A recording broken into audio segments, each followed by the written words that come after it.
आणि दुसरीकडे बीडचे सरपंच संतोष देशमुख यांच्या हत्येप्रकरणी सभागृहात मुख्यमंत्री देवेंद्र फडणवीस यांनी सुद्धा उत्तर दिलं। बीड जिल्हा पोलीस अधीक्षकांची बदली केली जाणार असं सुद्धा फडणवीस म्हणतायत। आयजी दर्जाच्या अधिकाऱ्यांकडून कारवाई तसंच न्यायालयीन चौकशी सुद्धा होणार आहे आणि खंडणीच्या फिर्यादीमध्ये वाल्मिक कराडचं नाव आलेलं आहे असंही फडणवीस म्हणतायत। हत्येच्या गुन्ह्यातला सहभाग तपासला जाणार अशी प्रतिक्रिया फडणवीस यांनी दिली आहे। मुख्यमंत्री देवेंद्र फडणवीस यांनी सभागृहात ही घोषणा केल्याचं दिसलं।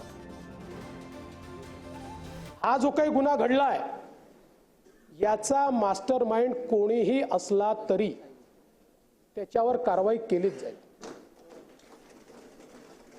आपण वारंवार वाल्मिक कराडचं नाव घेतलं म्हणून नाव घेऊन सांगतो की या गुन्ह्यामध्ये एका गुन्ह्यात तर त्याचा पुरावा दिसतोच आहे, त्याच्यावर कारवाई होणारच आहे।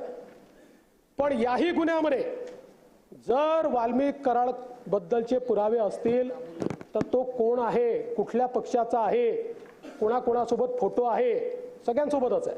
आमच्या सोबत आहे, यांच्या सोबत आहे, पवार साहेबांसोबत आहे, सगळ्यांसोबत आहे। कोणासोबत फोटो आहे याचा विचार न करता कारवाई केली जाईल।